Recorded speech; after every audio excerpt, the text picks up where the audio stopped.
بسم اللہ الرحمن الرحیم۔ یہ دلچسپ قصہ اس وقت سوشل میڈیا پر بہت شیئر کیا جا رہا ہے، ہمیں سے بہت سے حضرات نے پڑھا بھی ہوگا۔ خود میں نے بھی اب سے 2 سال پہلے یہ واقعہ ریکارڈ کیا تھا، اب دوبارہ سے اس کو ریکارڈ کر رہا ہوں اس لیے کہ واقعہ اتنا دلچسپ ہے۔ حضرت مولانا سید ابو الحسن علی ندوی رحمۃ اللہ علیہ کے جو ملفوظات کا مجموعہ ہے، جو مجالس حسنہ کے نام سے چھپا ہے، جس کے مرتب ہیں حضرت مولانا فیصل احمد ندوی بھٹکلی صاحب، یہ آسانی سے آپ کو جو ہے انٹرنیٹ پر مل جائے گا، یا تو اس کو آپ تلاش کر لیجئے گا ٹیلی گرام پہ آپ کو مل جائے گا، یا گوگل پہ بھی تلاش کر کے دیکھیے گا تو آسانی سے یہ آپ کو مل جائے گی۔ یہ کتاب ضرور پڑھے گا، بہت مفید باتیں اور بہت شاندار باتیں آپ کو اس کے ذریعے سے معلوم ہوگی۔ بہرحال یہ قصہ اس طرح سے ہے، میں اس لیے اس وقت اس کو نقل کرنے چلا ہوں، اس لیے کہ اس وقت صورتحال یہ بنتی جا رہی ہے کہ بہت سے حضرات یہ کہہ رہے ہیں کہ شیعوں کے عقائد اور نظریات جو ہیں ان پر اس وقت بحث کرنے کی ضرورت ہی کیا ہے۔ ارے بھائی، حضرت مولانا منظور نعمانی صاحب رحمۃ اللہ علیہ نے جو کتاب لکھی تھی اس وقت لکھی تھی نا کہ جب سارے لوگوں کا ذہن یہ بنا تھا، نوجوانوں کا، کہ جو خمینی ہے اس کو جو ہے اپنا امام مان لیا جائے، اور جیسا انقلاب ایران کے اندر آیا ہے سب جگہ اسی طرح کا انقلاب جو ہے برپا ہونا چاہیے۔ تو جب لوگ زیادہ متاثر ہو رہے ہوں اسی وقت تو آپ بات کریں گے نا عقائد کی کہ بھائی ان کے عقائد اور نظریات صحیح نہیں ہے۔ ہم جنگ میں ہو سکتا ہے ان کے ساتھ میں ہوں، ان کی تعریف کریں، وہ ٹھیک ہے، ایک الگ چیز ہے، لیکن عقائد اور نظریات کی جب بات آئے گی تو تب تو وضاحت کی جائے گی نا کہ ان لوگوں کے نظریات صحیح نہیں ہیں۔ تو یہ کیا بات ہوئی کہ اس وقت جو ہے عقائد اور نظریات کی بات نہیں کی جائے، ان کے ضرورت اس بات کی ہے کہ اس وقت زیادہ سے زیادہ کی جائے تاکہ لوگوں کا ذہن بالکل صاف رہے کہ یہاں تک بس ہم ان کے ساتھ ہیں، اس سے ایک قدم آگے بڑھے گا تو پھر ہماری بھی آخرت کا مسئلہ ہے، یہ تو اگر انہی نظریات کے ساتھ دنیا سے جائیں گے تو تباہ و برباد ہوں گے ہی ہوں گے۔ بہرحال یہ قصہ سنیے آپ، دلچسپ۔ حضرت مولانا ابو الحسن علی ندوی رحمۃ اللہ علیہ بیان فرماتے ہیں کہ ہم مکۃ المکرمہ میں رابطۂ عالم اسلامی کے دفتر میں بیٹھے ہوئے تھے، مولانا مودودی اور مولانا منظور نعمانی صاحب بھی موجود تھے۔ ہم بیٹھے ہوئے تھے کہ اتنے میں ایک صاحب نمودار ہوئے۔ ہم چونکہ لکھنؤ کے رہنے والے ہیں اس لیے سمجھ گئے کہ یہ شیعہ مجتہد ہے۔ معلوم ہوا کہ یہ امام خمینی ہے جو اسی جلسے کے لیے تشریف لائے ہیں۔ مفتی امین الحسینی ان کو جانتے تھے، وہ کچھ سال ایران میں رہ چکے تھے، اس زمانے میں خمینی صاحب سے بھی تعارف ہوا تھا۔ مفتی صاحب ان کے استقبال کے لیے اٹھے اور بیٹھے ہوئے تمام ارکان کا تعارف کرایا کہ یہ مولانا مودودی ہیں، یہ فلاں ہیں، اور ہمارے بارے میں کہا کہ یہ استاد ابو الحسن علی الحسنی ندوی ہیں۔ تو خمینی صاحب کہنے لگے کہ نعم نعم عارفہ من خلال کتابی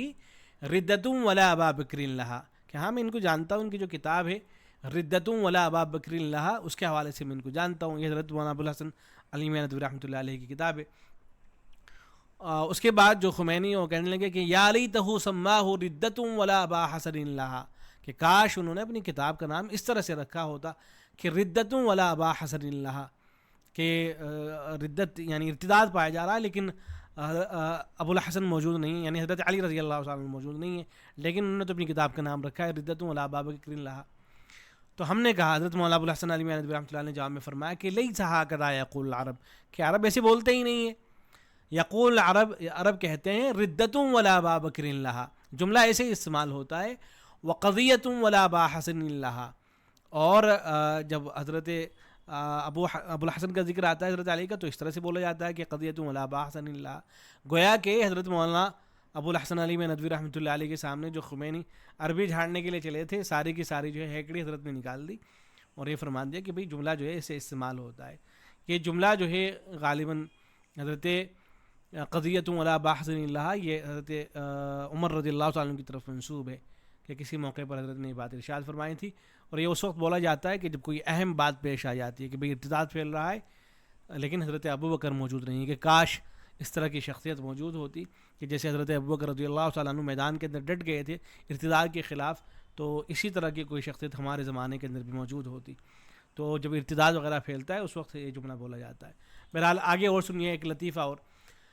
دوسرا لطیفہ یہ پیش آیا کہ چونکہ رابطے کے ارکان کے لیے بیت اللہ کا دروازہ کھولا جاتا ہے، ہم سب وہاں گئے لیکن مطاف میں بہت بھیڑ تھی۔ مولانا مودودی بابو السلام کے پاس چلے، ہم اور مولانا منظور نعمانی صاحب بھی وہیں گئے، ادھر خمینی صاحب بھی تھے۔ جب طواف کرنے لگے تو انہوں نے اپنے خاص ایرانی لہجے میں دعا کی، ربنا اغفر لنا ولاخواننا الذین سبقونا بالایمان، حضرت نے بھی انہی کے لہجے میں پڑھ کر سنایا، یعنی جیسے ایک فارسی کا ایک خاص لہجہ ہے نا، اس لہجے میں جو ہے یہ پڑھتے جاتے تھے خمینی صاحب۔ پھر حضرت نے فرمایا کہ وہ اتنا ہی کہتے تھے، آگے نہیں پڑھتے تھے۔ ہم نے زور سے کہا وَلَا تَجْعَلْ فِي قُلُوبِنَا غِلًّا لِلَّذِينَ آمَنُوا، مولانا مودودی کہنے لگے کہ آپ نے تو چپت ہی لگا دی، چونکہ ان کے دل میں کینہ ہے صحابہ کا، اس لیے وہ یہ دعا کرنا ہی نہیں چاہتے.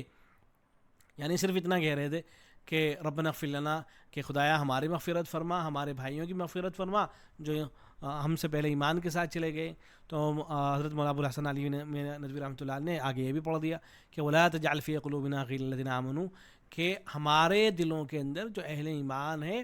ان کے حوالے سے ہمارے دلوں کے اندر کینہ پیدا نہ فرما. تو یہ لطیفہ جو پیش آیا. بہرحال مجھے جو دکھانا تھا اس وقت وہ دکھانا تھا جو اس کے بعد ہی ہے، اور مجالس حسنہ جو کتاب ہے اسی کے اندر ذکر ہوا ہے کہ صحابہ کرام کے بارے میں شیعوں کے عقیدے کی جو سنگینی ہے، جس کا ذکر خود حضرت مولانا ابو الحسن علی ندوی رحمۃ اللہ علیہ نے فرمایا ہے کہ یہ حضرات جو ہے بار بار توجہ دلاتے رہے ہیں اس بات کی طرف کہ یہ شیعوں کے عقائد اور نظریات ہیں یہ صحیح نہیں ہے، ان کو اپنے عقائد پر نظر ثانی کرنی چاہیے، اور خود ہمیں اہل سنت کو بھی توجہ دلانی چاہیے، اور جو تشیع ہیں اہل تشیع ہیں ان کو بھی جو ہے توجہ دلانی چاہیے کہ بھئی کس طرح کے عقائد تم لے بیٹھے ہو صحابہ کرام کے حوالے سے. تو حضرت فرماتے ہیں حضرت مولانا ابو الحسن علی ندوی رحمۃ اللہ علیہ کہ ہم نے کل تقریر میں اسی پر بات کی. ہم نے یعنی حضرت کے یہاں ایک جلسہ ہوا تھا، تو اس جلسے میں شیعت سے متعلق حضرت بیان کر کے آئے تھے، تو اسی کا ذکر فرما رہے کہ ہم نے کل تقریر میں اسی پر بات کی. ہم نے کہا شیعوں کا جو عقیدہ ہے کہ آپ صلی اللہ علیہ وسلم کے انتقال کے بعد تمام صحابہ بے استثناء چند نعوذ باللہ مرتد ہو گئے تھے. یہ کیسے ہو سکتا ہے کہ اتنی مدت آپ کے ساتھ رہیں، آپ کی باتوں کو صحیح جانتے رہیں، مگر جب آپ کا انتقال ہو جائے تو پھر جائیں. اگر کوئی کہے کہ عالم علی اور اصغر علی اور محمد علی تاجران عطر کے عطر میں خرابی ہے، یہ عطر ٹھیک نہیں ہے، تو اس کو کیا کہا جائے گا؟ اگر کوئی کہے کہ فلاں کی مٹھائی خراب ہے تو آپ لوگ اس کو کیا کہیں گے؟ اسی طرح ہم نے مثال دے کر سمجھا. یعنی اگر یہ کہا جائے نا کہ بھئی فلاں کی مٹھائی کے اندر خرابی ہے، تو اس کا سیدھا سا مطلب یہ ہوگا نا کہ جو مٹھائی بیچنے والا آدمی ہے وہ خراب ہے. اگر ہم نعوذ باللہ یہ کہیں کہ صحابہ آپ صلی اللہ علیہ وسلم کی وفات کے بعد ایمان سے پھر گئے، تو ہم اسلام کی تبلیغ کس طرح سے کر سکتے ہیں؟ لوگ کہیں گے کہ ہم اس مذہب کو کیسے صحیح سمجھیں جس کے ماننے والے اس کے بانی کی وفات کے ساتھ ہی اس سے پھر گئے اور انہوں نے اس کو صحیح نہیں سمجھا.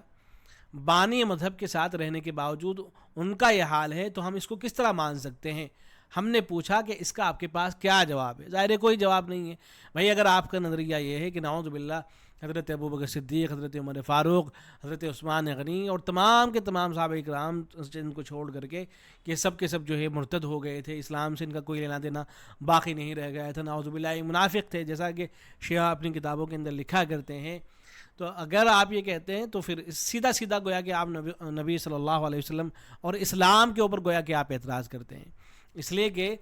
جس مذہب کے ماننے والی پہلی جماعت ہے جب وہی صحیح باقی نہیں ہے تو پھر آگے آپ قرآن پر کیسے اعتماد کر سکتے ہیں؟ اس لیے کہ قرآن ان کے ذریعے پہنچا ہے ہم تک. آپ پھر حدیثوں کے اوپر کیسے اعتماد کر سکتے ہیں؟ اس لیے کہ حدیثیں ان کے ذریعے سے پہنچی ہیں ہم تک. تو کسی بھی چیز پر آپ اعتماد نہیں کیا جا سکتا ہے. تو یہ یعنی قسم کی گویا کی بات ہے. اگر کوئی آدمی اس طرح کا نظریہ رکھتا ہے